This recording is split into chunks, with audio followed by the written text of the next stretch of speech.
ሰላም ጤና ይስጥልን የተወደዳችሁ የመሰረት ሚዲያ ቤተሰቦች የዕለቱን መረጃዎች በማስከተል እናቀርባለን።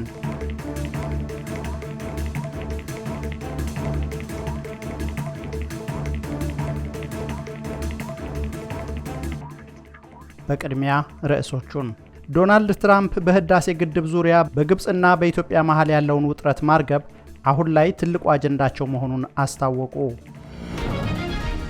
ሸገር ከተማ እጅግ ከፍተኛ የተባለና ወደ ኋላ ተመልሶ የሚታሰብ የመዘጋጃ አገልግሎት እንዲሁም የቀድሞውን የሚተካ አዲስ የመሬት ሊዝ ውል ለነዋሪዎቹ መስጠት ጀመረ። የህዝብ ተወካዮች ምክር ቤት ከ5 ዓመት በላይ ተዘግተው ለሚገኙ ቤቶች ሚሊዮን ብሮች እየከፈለ መሆኑ ታወቀ። እውቅ የፖለቲካ እስረኞች ጉዳያቸው ፖለቲካዊ መፍትሄ አግኝቶ ከስር እንዲፈቱ ፍላጎት መኖሩ ተሰማ። ቦሌ ዓለም አቀፍ አየር ማረፊያ ተርሚናል ውስጥ በህገወጥ መልኩ ተለብሰው እየገቡ በዶላር የሚሸጡት ውድ ጌጣጌጦችና የከበሩ ማዕድናትን ጉዳይ እንቃኛለን። መንግስት አዲስ የነዳጅ ማደያ እንዳይከፈት ቢያግድም በውስጥ ስምምነት ለመክፈት እስከ 10 ሚሊዮን ብር ጉቦ እየተጠየቀ መሆኑ ታወቀ። በመተከል ዞን ዳንጉር ወረዳ የተከሰተውን አሳዛኝ ክስተት የተመለከተ መረጃ እናቀርባለን።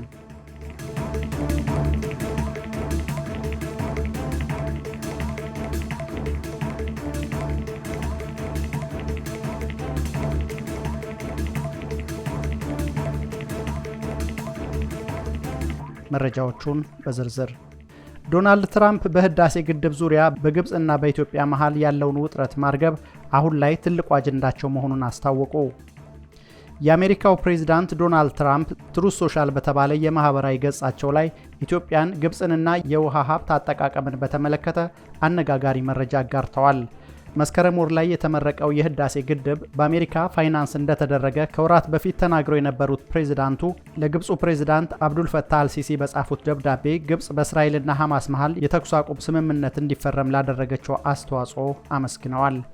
በግል ጓደኝነታችንና አሜሪካ ለግብጽ ህዝብ ደህንነት ባላት ቁርጠኝነት ምክንያት በኢትዮጵያና ግብጽ መሃል የናይል ወንዝን በመጋራት ዙሪያ ለአንዴና ለመጨረሻ ጊዜ ድርድር ለማስጀመር ዝግጁ ነኝ ያሉት ፕሬዝዳንቱ የናይል ወንዝ ለግብጽና ለህዝቧ ያለውን ጥቅም አጥብቀው እንደሚረዱ ገልጸዋል።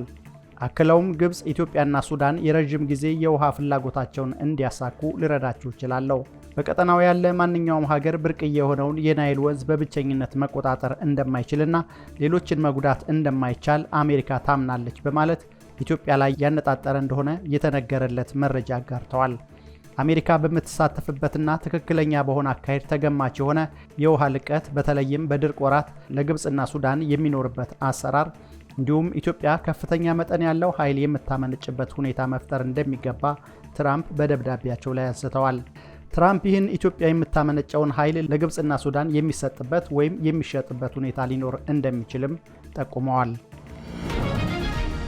ሸገር ከተማ እጅግ ከፍተኛ የተባለና ወደ ኋላ ተመልሶ የሚታሰብ የመዘጋጃ አገልግሎት እንዲሁም የቀድሞውን የሚተካ አዲስ የመሬት ሊዝ ውል ለነዋሪዎቹ መስጠት ጀመረ። የኦሮሚያ ክልላዊ መንግስት በአዲስ አበባ ዙሪያ የሚገኙ 5 ከተሞች በአንድ ከተማ እንዲተዳደሩና በአጠቃላይ የሸገር ከተማ አስተዳደር ተብለው እንዲጠሩ ከወሰነ 3 ዓመታት አልፈዋል። በዚህ መሰረት ሰበታ፣ ቡራዩ፣ ለገጣፎ፣ ለገዳዲ፣ ሱሉልታና ገላን ከተሞች በሸገር ከተማ ስር የታቀፉ ሲሆን በውስጣቸውም የተለያዩ ክፍለ ከተሞችን አዋቅረዋል። ሸገር ከተማ በፍጥነት እያደገ ያለ ከተማ መሆኑ የሚታወቅ ቢሆንም በርካታ የመልካም አስተዳደር ችግሮች እንደሚስተዋሉበት በርካታ አካላት በተደጋጋሚ ሲገልጹ ይሰማል። ሚዲያችን አዲስ የደረሰው መረጃ እንደሚጠቁመው በሸገር ከተማ የሚገኙ የንግድ ድርጅቶች፣ ፋብሪካዎች፣ የግል ቤቶችና ሪል ስቴቶች ወደ ኋላ ተመልሶ ተግባራዊ የሚሆን አዲስና አስገዳጅ የሊዝ ውል ስምምነት እንዲፈርሙ ውሳኔ አስተላልፏል። ከሳምንታት በፊት የከተማው የገቢዎች ሰራተኞች በተለያዩ ቦታዎች ድንኳን በመትከል ገንዘብ መሰብሰብ መጀመራቸው የታወቀ ሲሆን የክፍያው መጠን ከፍተኛ ከመሆኑ የተነሳ በርካቶችን ማስደንገጡ ታውቋል። ሚዲያችን የተመለከተው የኦሮሚያ ገቢዎች ቢሮ አንድ ዶክመንት እንደሚያሳየው በሸገር ከተማ የሚገኙ ሪል ስቴቶች አዲስ የሊዝ ውል እንዲዋዋሉ ማስታወቂያ አውጥቷል። ደብዳቤው እንዲህ ይላል። ቤት ገዝታችሁ የግል ካርታ ወይም ዲጂታል ካርታ የወሰዳችሁ ነዋሪዎች በሙሉ በለገጣፎ ለገዳዲ ክፍለ ከተማ መሬት አስተዳደር በአካል በመገኘት የሊዝ ውል እንድትዋዋሉና ከእናንተ የሚጠበቅባችሁን ክፍያ በ5 ተከታታይ ቀናት እንድትከፍሉ እያሳሰብን ይህን የማይፈጽም ነዋሪ በታክስ አዋጅ መሰረት እርምጃ እንደምንወስድ እናሳስባለን ይላል። መሰረት ሚዲያ የደረሰው መረጃ እንደሚጠቁመው ለሲሲዲ ሪል ስቴት ቤቶች እንዲሁ መነሻ የመኖሪያ ቤት ሊዝ ዋጋ በካሬ 4541 ብር።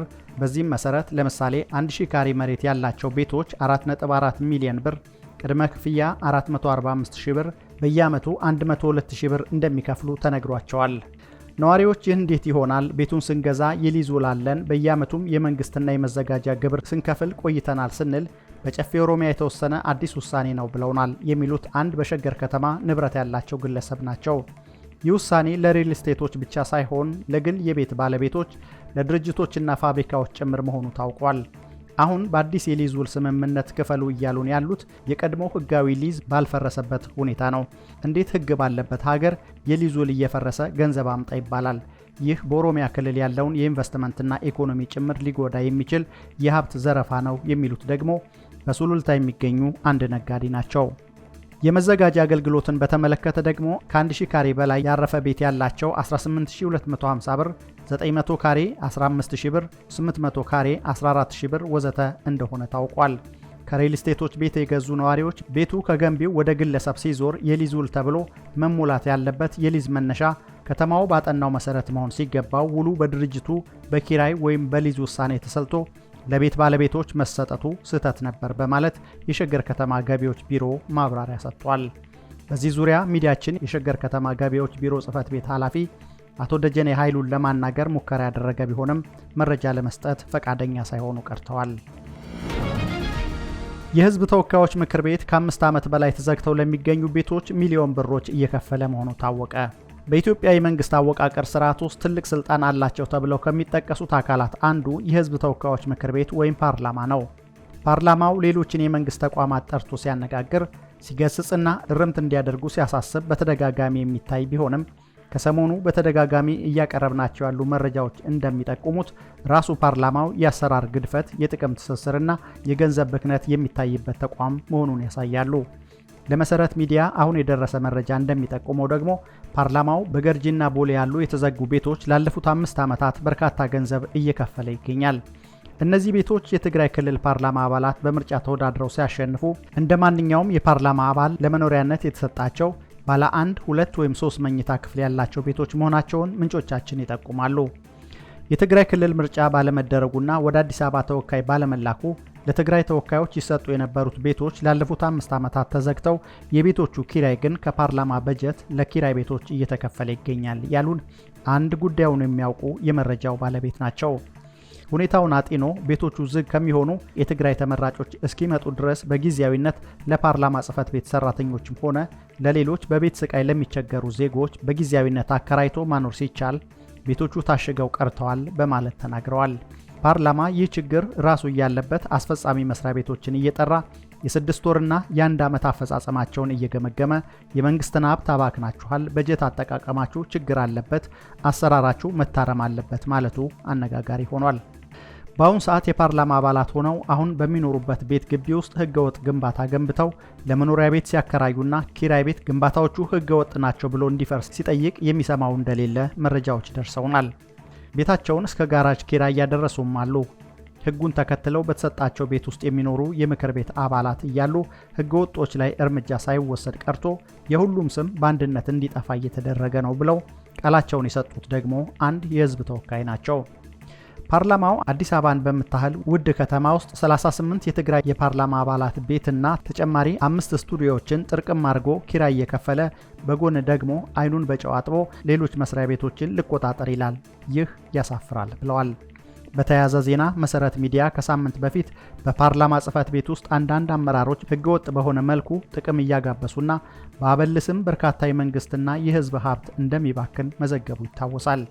ይህን ዘገባ ተከትሎ በየዓመቱ ለገና በዓል ለፓርላማ ጽሕፈት ቤት ሰራተኞች ይሰጥ የነበረው የገና በዓል ድጎማ እንዳይሰጥ በጽሕፈት ቤቱ 3 አመራሮች መወሰኑና ታስቦ የነበረ ስልጠና እንዲቀር መደረጉ ታውቋል። አመራሮቹ ማንም የፈለገውን መረጃ ለሚዲያ ይስጥ፣ እኛም ስልጠና አንሰጥም ብለው ለሚዲያ ፍጆታ ግን ዝቅተኛ ገቢ ላላቸው እርዳታ አደረግን ብለው ዘይት ሲሰጡ መታየታቸው ታውቋል። በሌላ መረጃ የፓርላማ ጽሕፈት ቤት ህንፃ ብቸኛ መግቢያና መውጫው ባለፈው አርብ ተሰብሮ መገኘቱ ታውቋል። ይህ ከብልጽግና ህንፃ አጠገብ ያለ ባለ 4 ወለል ህንፃ ጠዋት ሰራተኞች ወደ ቢሮ ሲገቡ ረብሻና ግርግር ተፈጥሮ መስታወቱ ተሰብሮ መገኘቱ ታውቋል። ሰራተኞችም ንብረት ጠፋ ቢባል እንዳንጠየቅ በማለት ለግማሽ ቀን ውጭ ቆመው የዋሉ ሲሆን በአካባቢው የፌዴራል ፖሊስ አባላት የአሻራ ምርመራ ባለሙያዎች መጥተው ፎረንሲክ ምርመራ ማድረጋቸው ታውቋል። ይህን ህንፃ ማን በዚህ ልክ ደፈረው የሚለው አነጋጋሪ ሆኖ ቀጥሏል። የአካባቢው የደህንነት ኃላፊ ሰራተኞችን ሰብስበው ይህ ጉዳይ በሚዲያ ቢወጣ እያንዳንዳችሁ ትጠየቃላችሁ በማለት የዛቻና ማስፈራራት ማስጠንቀቂያ ሰጥተዋቸዋል በማለት አንድ የመረጃ ምንጭ ተናግረዋል።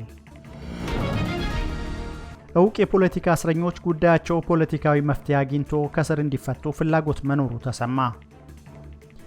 ከሰሞኑ አንዳንድ የማህበራዊ ትስስር ገጾች አሁን ላይ በስር ላይ የሚገኙ ፖለቲከኞች፣ ጋዜጠኞችና ምሁራንን ጨምሮ ሌሎች የፖለቲካ እስረኞች በመንግስት ምህረት ተደርጎላቸው ሊፈቱ እንደሆነ የሚገልጹ መረጃዎች ሲሰራጩ ነበር። ይህን ተከትሎ መረጃውን የሚያጠናክር ወይም ሐሰተኝነቱን የሚገልጽ ማብራሪያ ከመንግስት በኩል ባይሰጥም እነዚህ የፖለቲካ እስረኞች ጉዳያቸው ሰላማዊ በሆነ መንገድ እንዲፈታ የኢትዮጵያ ሰብአዊ መብቶች ኮሚሽን ፍላጎት እንዳለው ሚዲያችን የደረሰው መረጃ ይጠቁማል። የኮሚሽኑ ኮሚሽነር አቶ ብርሃኑ አዴሎ ታህሳስ 11 ቀን 2018 ዓ.ም በፌዴራል ማረሚያ ቤት ቂሊንጦ የጊዜ ቀጠሮ ማረፊያ ማዕከል ተገኝተው ጉብኝት ባደረጉበት ወቅት አቶ ዮሐንስ ቦያለው፣ አቶ ክርስቲያን ታደለ፣ ዶክተር ወንደሰን አሰፋ፣ ዶክተር ጫኔ ከበደን፣ ዶክተር ካሳ ተሻገርን፣ ዶክተር ሲሳይ አውግቸውና ጋዜጠኛ ጎበዜ ሲሳይን አስጠርተው ማነጋገራቸው ታውቋል።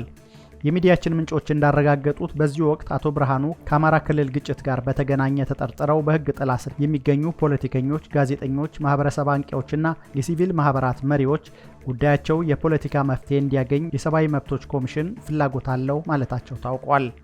በ1997 ዓ.ም ከተካሄደው ሀገር አቀፍ ምርጫ ጋር በተገናኘ ሁከትና ብጥብጥ ፈጥረዋል በሚል ተጠርጥረው የታሰሩ የቀድሞ ፖለቲከኞች ክሳቸው የተቋረጠው በፖለቲካ ውሳኔ መሆኑን ኮሚሽነሩ አስታውሰው አሁንም በሽብር ተጠርጥረው በእስር ላይ የሚገኙ ፖለቲከኞች፣ ጋዜጠኞችና ማህበረሰብ አንቂዎች ክሳቸው በፖለቲካዊ ውሳኔ እንዲቋረጥ ኮሚሽኑ ከሚመለከታቸው አካላት ጋር እየተነጋገረ ነው ብለው ምንጮች ገልጸዋል። የኢትዮጵያ ሰብአዊ መብቶች ኮሚሽን በጉብኝቱ ዙሪያ በፌስቡክ ገጹ መረጃ ያጋራ ቢሆንም ሚዲያችን በሰማው የፖለቲካ ውሳኔ አስፈላጊነት ዙሪያ ያለው ነገር ግን የለም። በማዕከሉ የተጠርጣሪዎች የሰብአዊ መብቶች አያያዝን አስመልክቶ በታዩ መልካም ለውጦችና ትኩረት በሚሹ ጉዳዮች ላይ ከተጠርጣሪዎች ተወካዮች ከማዕከሉና ከፌዴራል ማረሚያ ቤት ኮሚሽን የሥራ ኃላፊዎች ጋር ውይይት ተደርጓል ያለው ኮሚሽኑ ተጠርጣሪዎች በማዕከሉ ስለሚኖራቸው ቆይታና ስለሚያገኟቸው አገልግሎቶች በቂ ማብራሪያ የሚሰጣቸው መሆኑ አንዱ አበረታች ጉዳይ መሆኑን አንስቷል።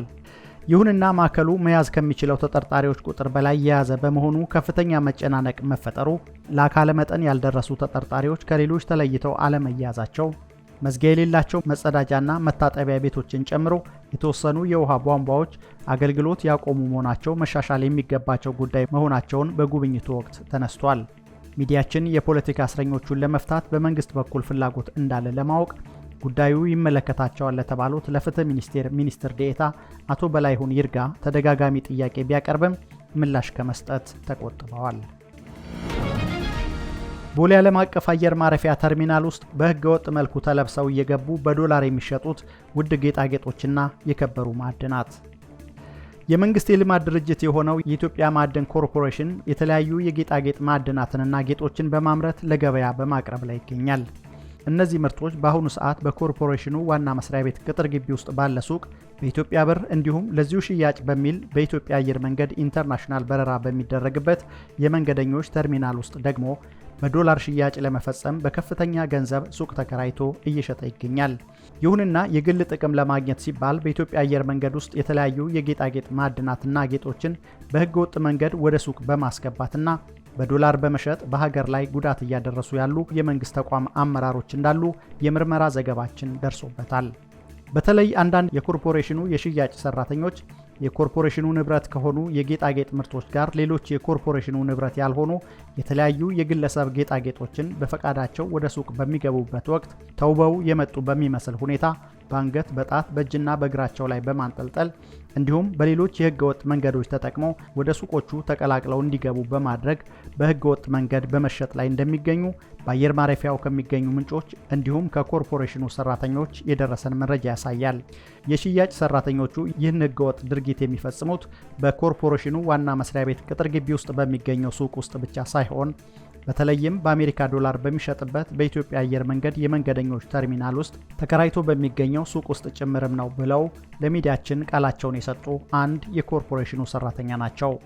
አክለውም በኢትዮጵያ አየር መንገድ ላይ ምርቶቹ የሚሸጡት በአሜሪካ ዶላር ብቻ ሲሆን ይህንን እንደ ጥሩ አጋጣሚ በመጠቀምና የጥቅም ትስስር በመፍጠር በሱቁ የሚሰሩ አንዳንድ የኮርፖሬሽኑ ሴት የሽያጭ ሰራተኞች የኮርፖሬሽኑ ንብረት ያልሆኑ የተለያዩ የጌጣጌጥ ምርቶችን በድብቅ ተመሳጥሮ በማስገባትና በህገወጥ መንገድ በዶላር በመሸጥ ኮርፖሬሽኑን ከፍተኛ ጉዳት ላይ ከመጣል ባለፈ ሀገራችንም ከማዕድናት ማግኘት ያለባትን የውጭ ምንዛሪ ጥቅም በማሳጣት በሀገር ላይ ከፍተኛ የሚባል ጉዳት በማድረስ ላይ ይገኛሉ ብለዋል።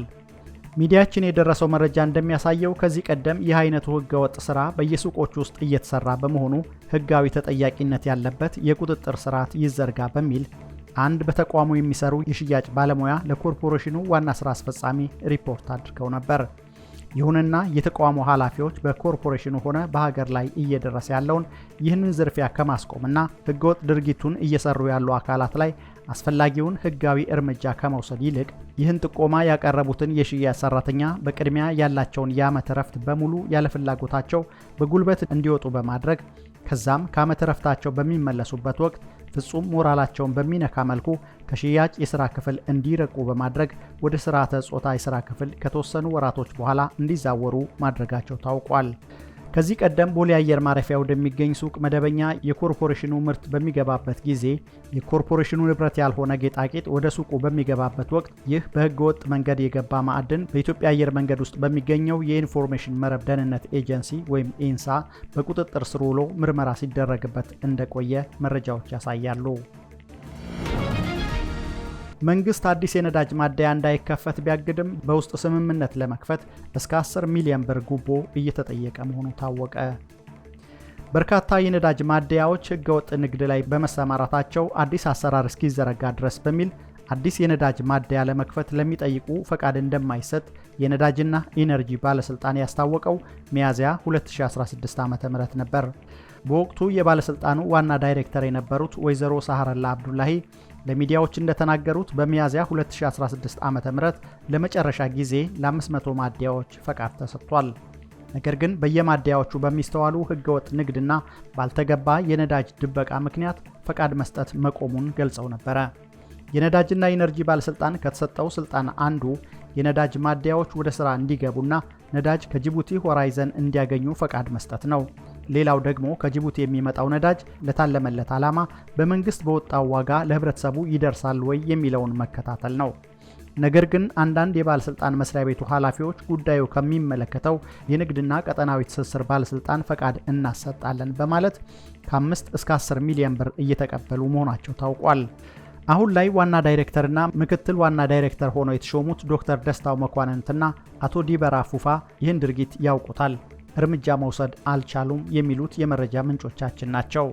በተለይ የነዳጅ ዘርፉን የሚመሩት አቶ ዲበራ ፉፋ ድርጊቱ ላይ ተሳታፊ እንደሆኑ የባለስልጣኑ ሰራተኞች ጠቁመው ከዚህ በፊት የሰበታ መሬት አስተዳደር የነበሩና ታስረው የተፈቱ መሆናቸውን ያነሳሉ። ከዛ ቀደም ብለው የቢሾፍቱ መሬት አስተዳደር ኃላፊ እንደነበሩም ታውቋል። በአሁኑ ጊዜ የአዲስ ነዳጅ ማደያ ፈቃድ በመንግስት ደረጃ የተከለከለ ቢሆንም እኛ ከንግድና ቀጠናዊ ትስስር ሚኒስቴር ዶክተር ካሳሁን ጎፌ ጋር በመሆን በጠቅላይ ሚኒስትሩ የቅርብ ሰው በአምባሳደር ግርማ በሩ በኩል አስወስነን እናስፈቅዳለን በማለት ለአንድ ነዳጅ ማደያ ከ5 ሚሊዮን እስከ 10 ሚሊዮን ብር በመጠየቅ በማናለብኝነት እየበዘበዙ ይገኛሉ በማለት አንድ ሌላ ጉዳዩን በቅርበት የሚያውቁ የመንግስት ኃላፊ ጠቁመዋል። ይህ ብቻ አይደለም። ለአማራ ክልል፣ ለደቡብ ክልልና ለኦሮሚያ ክልል የሚጫነውን ነዳጅ ከነዳጅ አቅራቢ ኩባንያዎች ጋር በጥቅም በመስማማት አቶ ዲበራ ፉፋ ለኩባንያው ወደ ጋምቤላና ደቡብ ምዕራብ ወስደው እንዲያራግፉ በመፍቀድ የጥቅም ተጋሪ በመሆን እየሰሩ ይገኛሉ ብለዋል። ባለስልጣኑ ለሚሰጣቸው አገልግሎት አስፈላጊ ደብዳቤ ለመፈጸም ከ300,000 እስከ 500,000 ብር መቀበል የተለመደ የጉቦ አሰራር ከሆነ መቆየቱን ምንጮች ይናገራሉ። ይህን ሊያስቆሙ ይችላሉ ተብለው ለታሰቡት ብንጠቁምም ማስረጃ ይላሉ። ሰውየው ደግሞ የሚቀበለው በካሽ ቢሮ ድረስ በማስመጣት ነው በማለት ጠቁመዋል። ሚዲያችን የባለስልጣን መስሪያ ቤቱን ምላሽ ለማግኘት ያደረገው ሙከራ አልተሳካም። በመተከል ዞን ዳንጉር ወረዳ የተከሰተው አሳዛኝ ክስተት። በቤኒሻንጉል ጉሙዝ ክልል መተከል ዞን ስር የሚገኘው የዳንጉር ወረዳ ተከታታይና አሳዛኝ የሆኑ የንጹሃን ግድያዎችን የሚያስተናግድ ስፍራ ሆኖ ቀጥሏል። ድርጊቱ በቅርብ ዓመታት ከመደጋገሙ የተነሳ ሚዲያዎች እንኳን ሽፋን መስጠት እንዳቆሙ መረጃዎች ያሳያሉ።